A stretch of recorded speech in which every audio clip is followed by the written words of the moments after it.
Hi, I'm Dr. Mitch Harlan, and welcome to the Truth Talks podcast. I'm here with Shawn Preston, magician, mentalist, part-time ninja. That's right. That was by your own standards, right? Yeah, you threw in the ninja part of that. Ninja, exactly. This is an incredible episode for me on multiple reasons, because we're going to tell kind of our story of how we met, and then tell the story of where we're going with this entire thing. Yeah. And then people are going to see some magic too. Yeah, absolutely. Because I wouldn't bring you on here if I wasn't going to make you do something. I know. I'm like the worst, aren't I?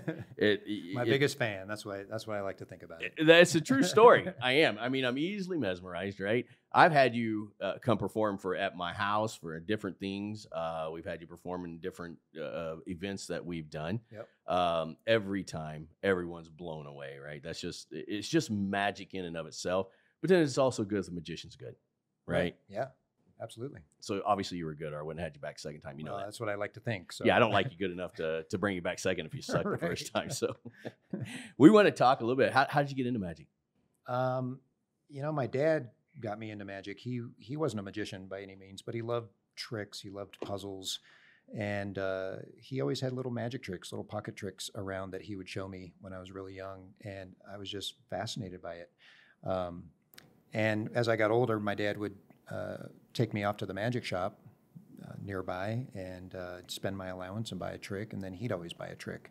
Then we'd go back home, and he'd fool me with the trick that he had bought, and then would teach me the trick that I had bought, and we both kind of developed a collection of magic. And so I had this deep love of magic. At one point, my dad even bought a magic set at a garage sale. And the magic set didn't have any instructions, but it was all this really cool things. And so my dad and I would spend hours trying to figure out what stuff did. And, I got a magic set under the Christmas tree at one point. And I remember putting on little magic shows for the neighborhood kids. My mom actually ran a daycare, and so an in-home daycare. And so I would set up the TV tray, set up all my magic tricks, and do little magic shows for all the kids in the daycare and the neighborhood kids. But then when I was a teenager, I was working at a restaurant, and a magic shop opened up next door. That was the greatest day of my life. So this was a summertime job, so I'd go over to the magic shop on my lunch break, spend my entire lunch break at the magic shop. And then after work, I'd go over to the magic shop at 5 o'clock, and I'd hang out there until 9 o'clock when they closed. And I did this every single day. Same guy at the magic shop? Yeah. Would he teach you stuff? He wouldn't teach me anything unless I bought it. If I bought the trick, then he'd teach it to me. But he was a gentleman by the name of Steve Aldrich, and he was a full-time magician. And he eventually, after a couple weeks of me showing up every day, he offered me a job.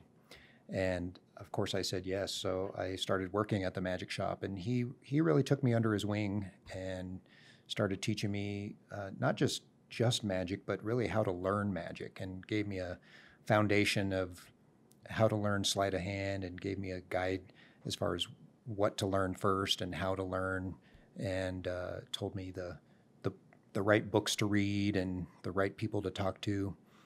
And the magic shop also gave me a lot of opportunity because magicians would come in to visit, and so I'd get to meet really famous people famous in the magic community, and become friendly with them. And over the years, those friendships blossomed, and they would teach me stuff. And so I was able to advance fairly quickly because I was exposed to great magic. Yeah, that's number one. What I heard you say is, man, what a great bonding moment, right? Absolutely, yeah. Well, it's wonderful. Amazing. Some of the greatest days of my life was working in that magic shop. And especially when you're just in awe of everything that's happening, right? Absolutely. What would you say is your specialist? Is your specialty sleight of hand? Yeah, I would say that's probably my specialty. I mean, there's certainly people that are better than I am, but I love sleight of hand, and I'm very passionate about just sitting practicing moves and making things look perfect. Because we've talked a million times about this. Like every time you come up to my office and we're hanging out, what do I say? Show me a trick. Show me a trick. What's new? Yeah, what's new? What do you got? What you got for me? Exactly. Right. So tell me a little bit about being a magician. I mean, literally, is that kind of, do most friends other than me, because I'm a rare exception to the case. I'm not ever going to let you be around me without something in your hand, That's right? probably, I always know to bring something. Always, because bring I'm going something to new. tell every friend, hey, come over here. You got to check this out. Hey, you got to check this out. Do you get that? Yeah. Or are people respectful? I mean, the tough thing is that the majority of my friends are magicians. So, Well, I guess that's true.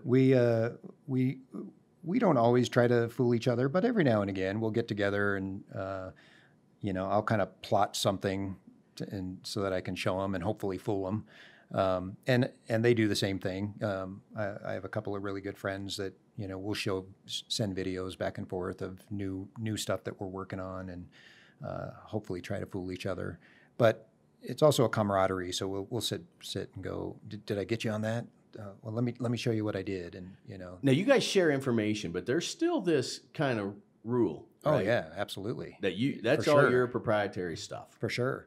When I first started in magic, even way 20 years ago, 25 years ago, I had to try out just to be part of the local magic club.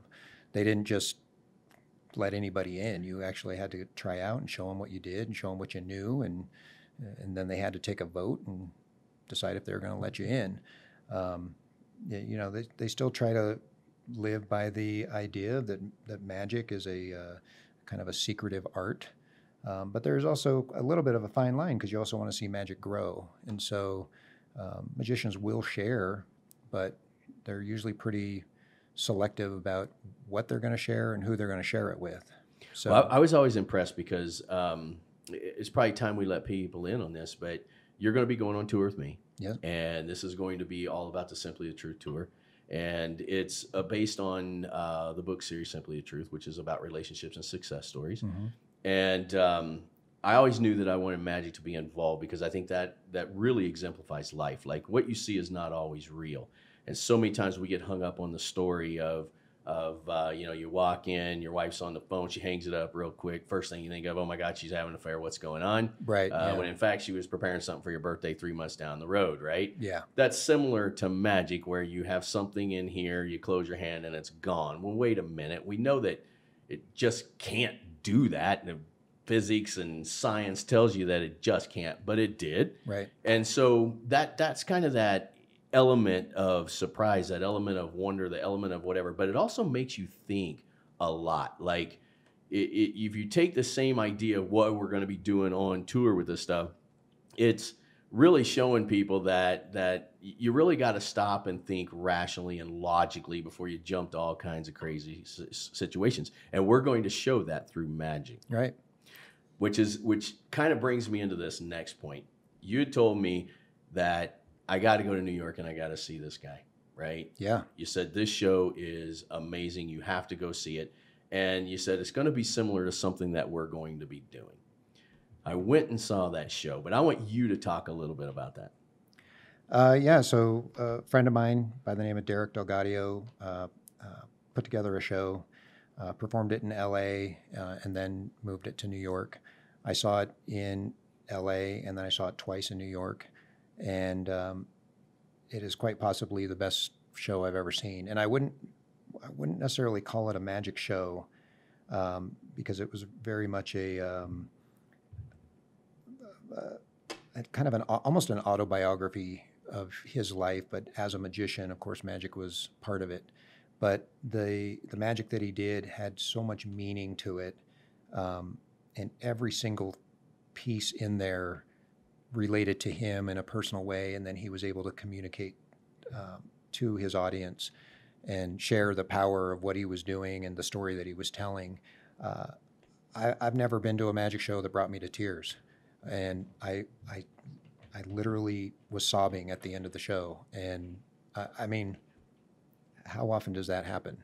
It was amazing because when you said you got to go see it, and then it was ending. It was ending right. I think I saw. I think you saw the very last weekend. The very last weekend, and I was blown away. It was all about the I am thing for me at the end, and it exactly exemplified exactly what you told me is the reason you got to go see it. It's very similar to what we're going to be doing, with the exception of his exact way, however he does that. which, by the way, I asked you, I said, if you know that, I got to know, right? And I have no idea. Which is amazing, right? I'm still painful. Like I said, I saw it 3 times. I still have no idea what he did and how he did it. All I know is the feeling that I had when I left was utter awe and just so much raw emotion. It was. Yeah. It was something that I wish it was still going on so people could hear this and go see it. It was just amazing. Although there's no seats, the thing's sold out like every single night for however long it's been. I was talking to producer Chad a little bit earlier about this exact same thing because him and I, we've been producing these things forever to get to this point we're at. You and I have been discussing it to get to this point to where we're at.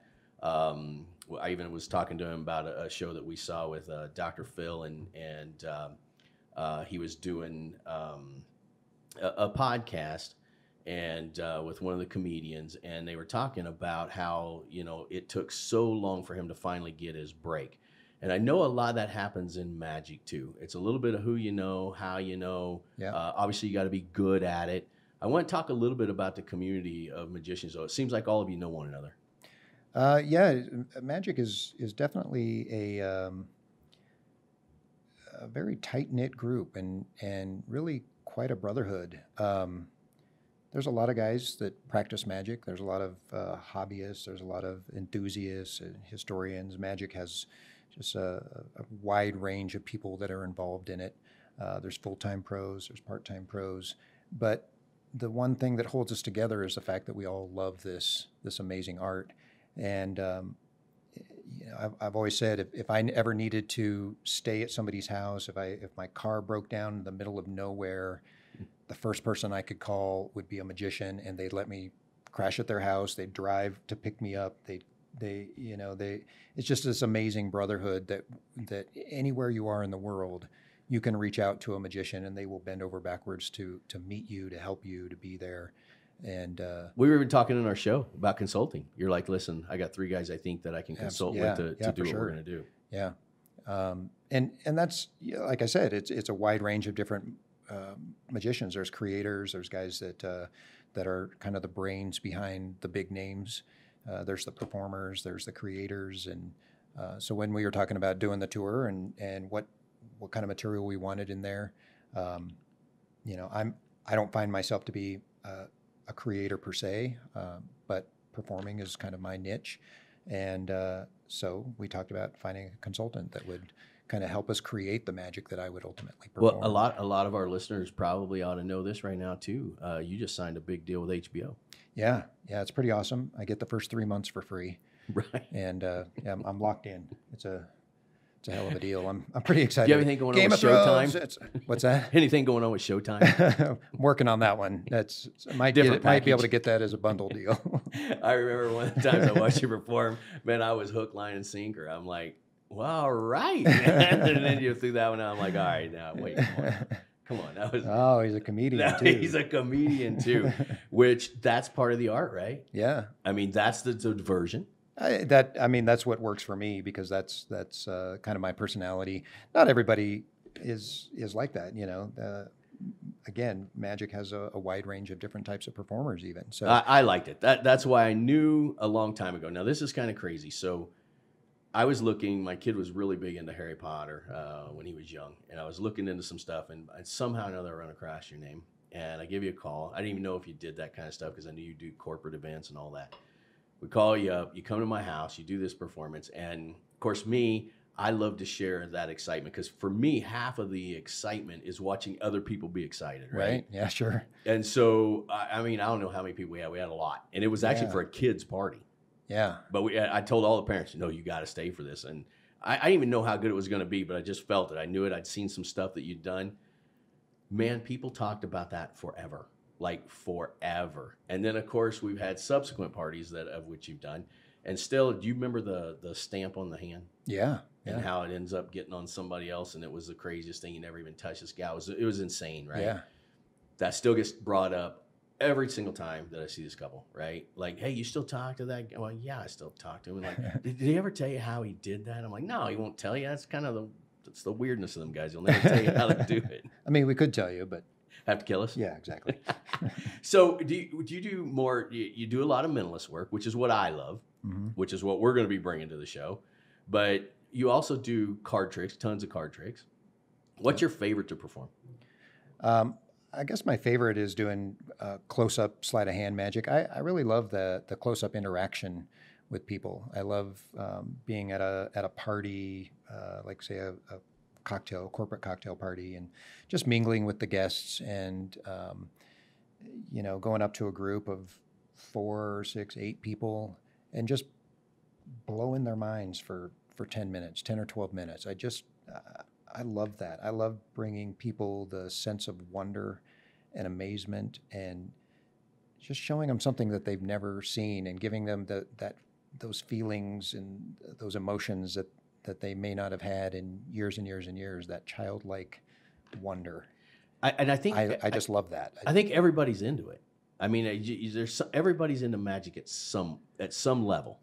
For the most part, yeah. For the most part, every now and again, I'll get somebody that maybe doesn't necessarily like magic, or they think they don't like magic, and I'll try to win them over. I don't. You make their wallet disappear. No, happy? No, never. I'd never do that. I tell you, it was. I often think to myself too that, God, I'm an easy target, because that stuff just amazes me. Like, I'm just blown away, like I turned 12 years old just instantaneously, right? But then you walk away with just all this wonder, all this things like, how did he do it? Where did that go? I mean, that's impossible. It can't happen. And that's when I knew that that's exactly the time I was going to incorporate that into the tour, because I just think that magic has so much relevance to life. I mean, so much relevance in life. For sure. And it's an amazing way of being engaging with people. Do you find that with almost all people who perform magic? Definitely. I think I always think of magic as being the ultimate icebreaker. Ultimate. As a performer, particularly doing walk-around events like I mentioned earlier, like if I'm at a cocktail party, I'm breaking the ice every 10 minutes as I approach a new group of people. And, I like to say that it's my charming personality that breaks the ice. But it's the magic. But yeah, the magic definitely helps.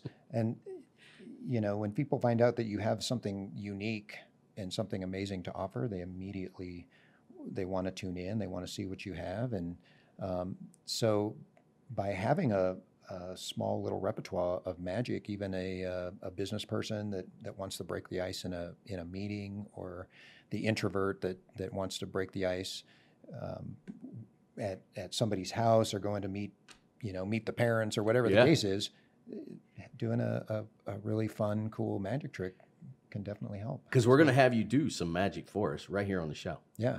Which I'm super stoked for, right? Yeah. Because again, every single time I'm around you, I'm like, hey, what you got? You got to show me something new. Exactly. I'm going to go through just a couple You've gone things. through my entire repertoire, though. Probably 3 or 4 times, because I can't get enough of it, right?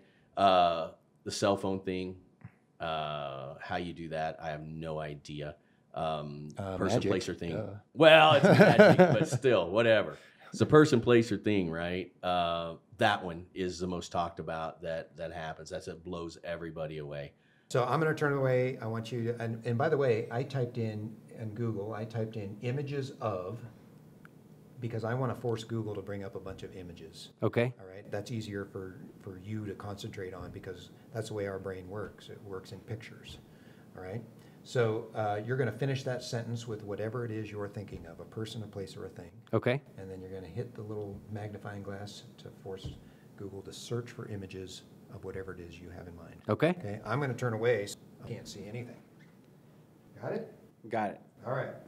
Now, I want you to either put the phone down on the table, hold it up against your chest. You can even hide it under the table. Okay. If you want. We'll just put it down right there. And is it safe for me to turn around? Yes, sir. All right. Now, did you look at one of the images that came up? I didn't click on one, but I did You look did at it. look at one. Yes, sir. Okay. I want you to concentrate on that image and think about it. Right away, I get the sense that you went with a person. You didn't go with the place. You didn't go with a thing, but you went with a person. And interestingly enough, you didn't go with something terribly common. You didn't think of like a sports action Von Miller or No. somebody like that, Right. or a famous hockey player. You didn't even think of anybody that is particularly current, like a political figure or an actor or an actress. You went with somebody from history, correct? Yeah. Yeah. And in fact, in the photo that you looked at, the image that you looked at, I get the sense is like an old black and white photo. So this is somebody, I'm guessing, from the 30s or 40s.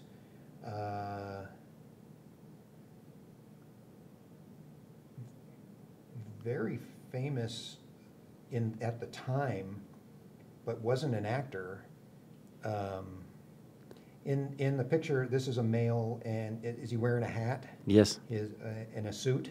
Yep.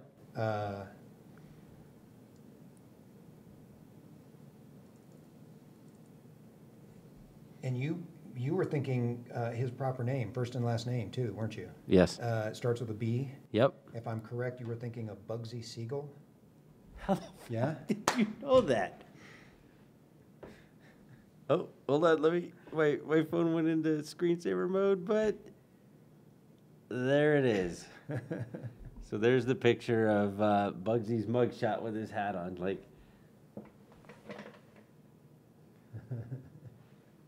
oh my God, that's crazy.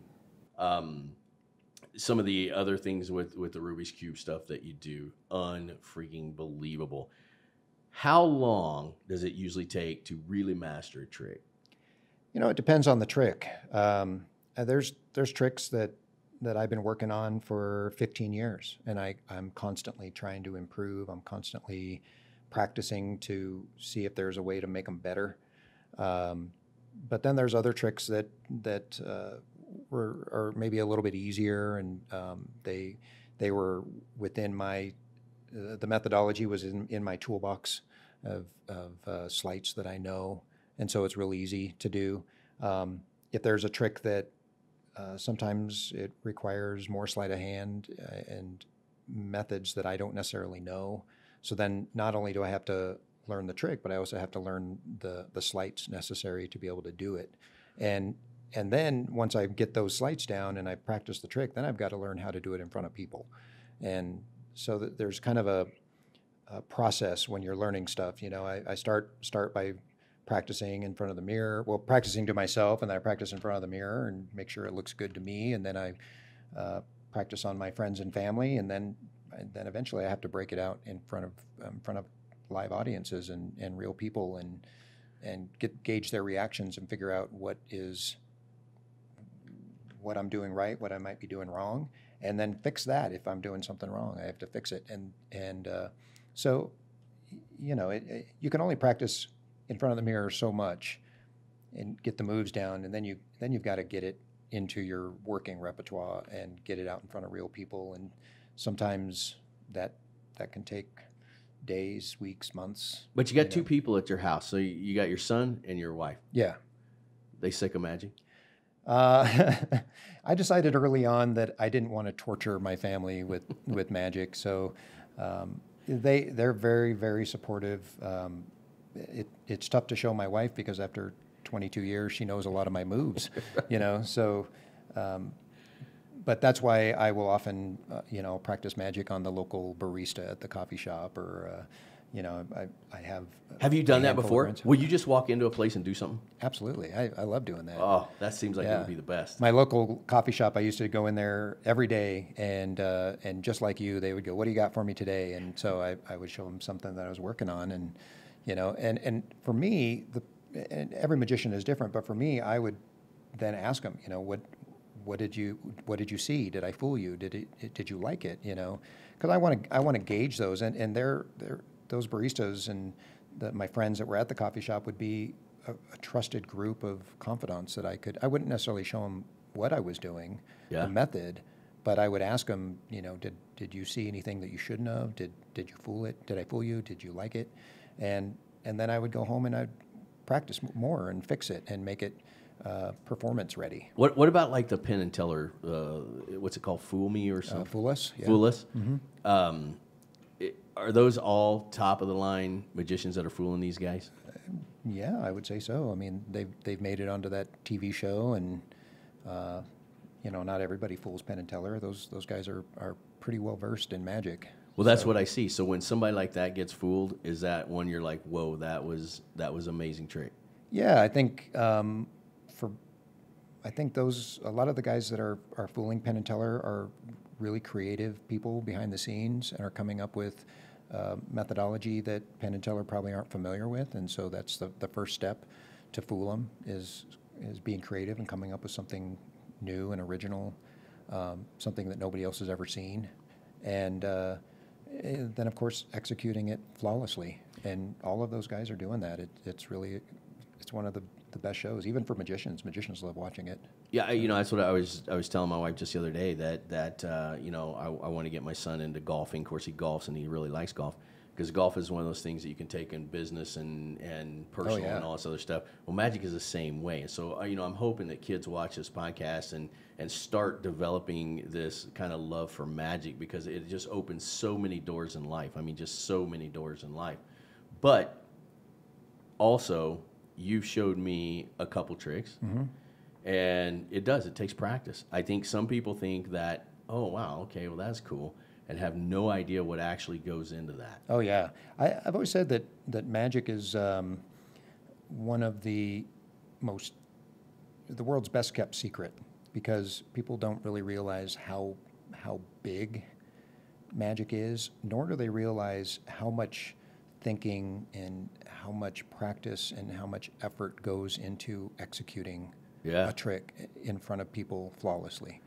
And like I said, I have one particular routine that I've been working on for 16 years, and I still will sit in front of the mirror and practice it and make sure that what I'm doing looks good. And if I come up with a way to do it because I performed it 10,000 times, and I'll come up with something a little bit different, and I'll add that in, and then I'll practice that another 10,000 times. And I think most really conscientious magicians will do that. They'll sit and just practice, and also the psychology that goes into magic. I think most people don't realize how much thinking that we do about what our audience is thinking.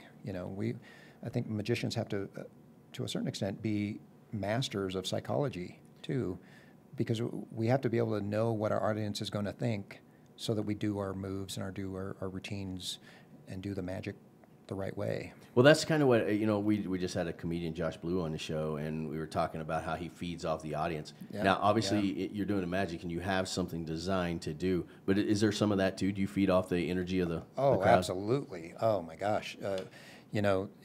If you, I mean, I know I do, and just about every magician I know does. That's what's been such a hard transition over to the current world, where a lot of magicians are performing virtually, because we don't have that in-person interaction, and so much is lost when you're performing and communicating, via the internet. The live performance is there's just so much energy when you are providing some piece of wonder to people, and the excitement that you get back from your audience. I can't even explain it. It's unbelievable, and I definitely feed off of that. Now, here's a question that everybody always hates for me to ask, which is why I like asking it. Who do you enjoy going to watch do magic?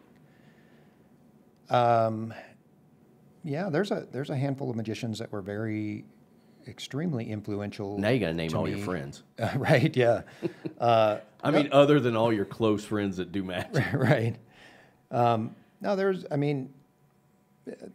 been guys that were influential to me as I was growing up and learning magic, because their styles and what they were doing appealed to me and was kind of what I wanted to do.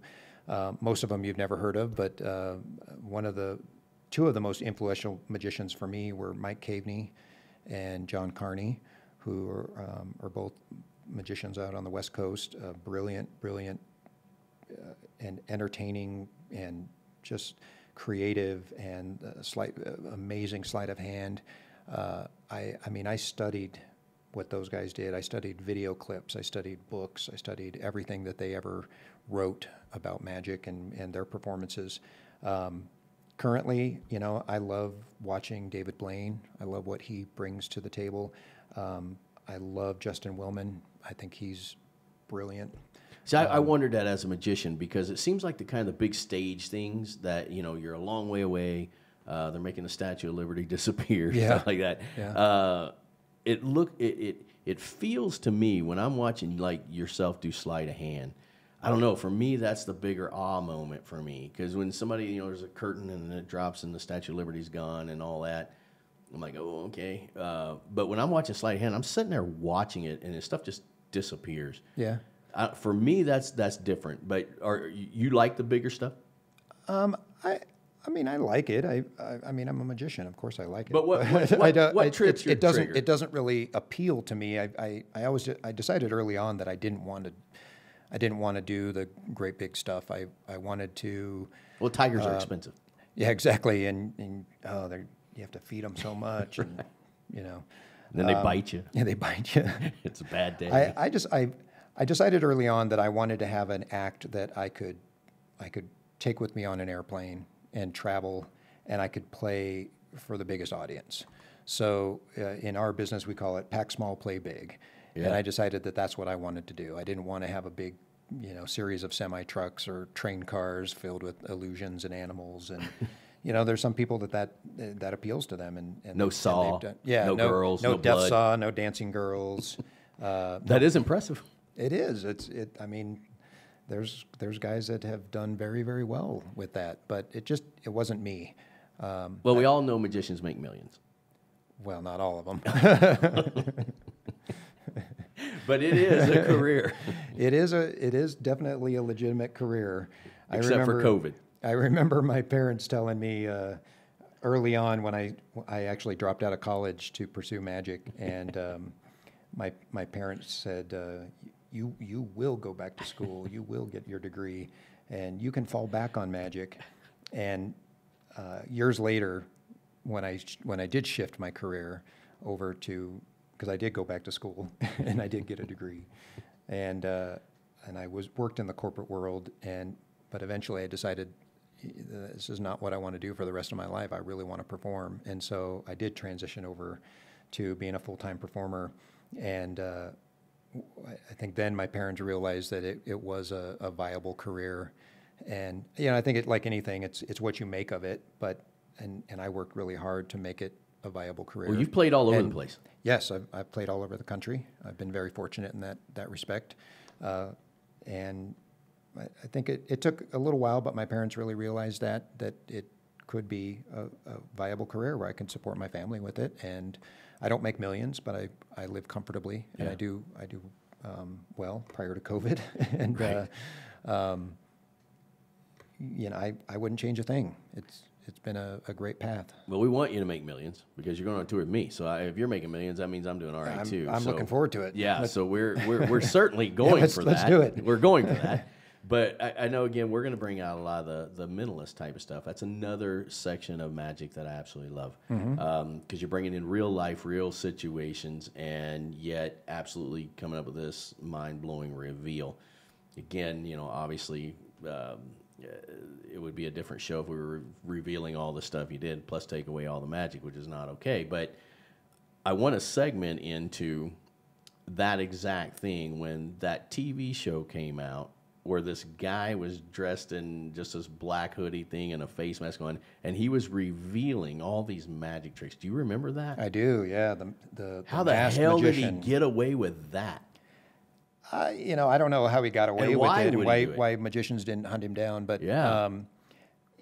I honestly don't know why he did it. I'm sure he thinks he has a reason. I was really disappointed in it for sure. I think more than anything, I was disappointed in just how trivial he made magic seem. Yeah. You know, he really just kind of negated all the effort and all the time, all the practice that magicians put into their craft. And he just made it seem like we were a bunch of clowns dancing around doing tricks. And even the tricks that he revealed were really pretty ridiculous. I mean, I don't think he revealed a method that is actually a viable method that any magician actually uses. Yeah, And- obviously it was a money thing. And yeah, I think, you know, somebody threw a bunch of money at him, and I think he basically said, "Oh well, you know, I know he said he claimed to be trying to make magic better, but I just think it was a cash cow for him, and it was disappointing because, you know, while magicians didn't necessarily use a particular method that he revealed, that didn't matter because at that point the viewing public believed that they knew how it was done. But then on the flip side, you have Penn and Teller, and they're bringing out magic for people to see and again create that wonder and celebrate. And from what I understand, it's Teller that doesn't talk, right? Correct. I understand he's a genius, He is. a magical genius. Absolutely. Yeah. Oh my gosh. Guy doesn't talk, but yet he's the magical genius behind. I've heard that from multiple people. Yep. Yeah. Absolutely. He's one of my heroes. He's brilliant. And, you know, that's the other thing about magic is that I think a lot of people don't understand all the time and the setup and the prep that it takes to come up with a new idea or a new trick or something that no one has seen before. Yeah, that's why I said earlier that magic has a really wide variety of people that are involved in it. And there's the creators, there's the performers. The guys that are able to create new magic it's astounding to me. I just sit, and my mind is boggled on how did they come up with these ideas. It's fantastic. I'm not gifted in that way. I mean, I can come up with a couple of ideas, but I don't consider myself really a creator. I consider myself a performer, and my hat is off to the guys that can create that new material that nobody's ever seen before. What about the current technology? Because I see guys using different technology, even with you, the cell phone one that I was talking about. That's one of my favorite tricks of all time. Are things going more digital? Well, I think magicians are one of the best at adapting. So and also using current technology in their performances. You know, I think magicians started realizing, you know, hey, people are bringing their cell phones with them everywhere. How great would it be, and what kind of emotional impact would we have if we did something with their cell phone? We made it vanish, or we, apparently broke it and restored it, or as you did, figured out my password. Yeah, figure out somebody's password on their phone. How the hell did you figure out my password? Magic, duh. But I didn't type it in there. How did you know? So I think magicians, through time, magicians have always taken advantage of whatever that current thing is, and they've always been on the cusp of technology and on the cutting edge of what's new and great and exciting, and what they're always in tune with current events and what people are interested in, and so now a current popular thing is to do stuff with people's cell phones because they realize how much emotional attachment somebody has. I mean, imagine if I do a card trick for you, or if I do something with your cell phone and I make it vanish and reappear somewhere. I mean, it's just so much more impactful. It is, yeah. It's just absolutely mind-boggling, and that's why I love it so much. And I'm so excited to go on tour with you because I know that's going to be a huge impact. I mean, it's going to be just huge. I am too. We create the awe. We create that moment, right? That here's what everybody says. Well, listen, when you get done doing that, when I first brought this out to the team, they're like, "Well, dude, are you kidding me? The only person anybody's going to remember is a magician." I'm like, no, I got the right guy for this one. Then we're good. But no, it's true, right? Everybody remembers a magician, but I want that. I want that to happen because that is what they will talk about forever. And we've got some really, really amazingly cool stuff. Well, I think one of the things that is important to point out is that magic has a lot of ability to adapt to whatever it is that you're trying to do. If you're just trying to get out and entertain, magic is great. But it can also work, and one of my niches is making magic have more meaning to it, and using it as a metaphor to communicate a broader message.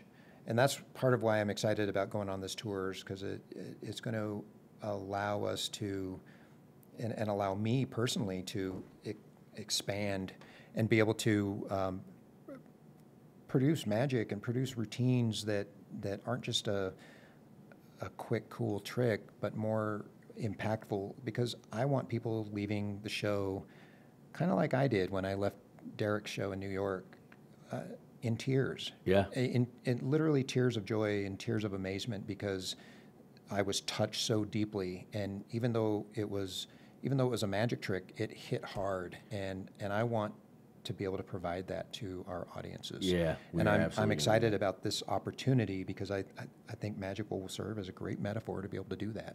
I tell you what, I appreciate you coming on the show. We're gonna do some magic. Yeah. Because would I ever let you be around me without doing something? No, you would not. Not a chance in hell. So yeah, I thought I would do a quick one for you, just for you. Yes, I cannot wait. But thank you for coming on the show. I'm excited for our tour. I'm excited for everything you do. Tell everybody where they can get a hold of Shawn Preston. You can check me out on my website, which is ShawnPrestonMagic.com. I'm on all the social medias, Facebook, Shawn Preston Magician, Twitter, all of those, Instagram. But Shawn Preston Magic is my website. You know, not only do I know you personally, I've seen your show, all of them. Anyone that's around here, I'm certainly have been at. I can personally recommend your show for anything that anyone wants to do, and they will absolutely be blown away. Thank you. We're going on knowing each other now for decades. Yeah, it's been about almost 10 years now. Yeah. Oh, no, dude, Eric's 19. He was like 6, so that's, Oh, what's man. that, 13 years. 13 years, Yeah. wow. Yeah, it's insane. It's insane. But I knew this day was coming, and I'm excited for it, and I cannot wait to see what this produces. Me too. All right, Yeah, I want let's some do it. magic.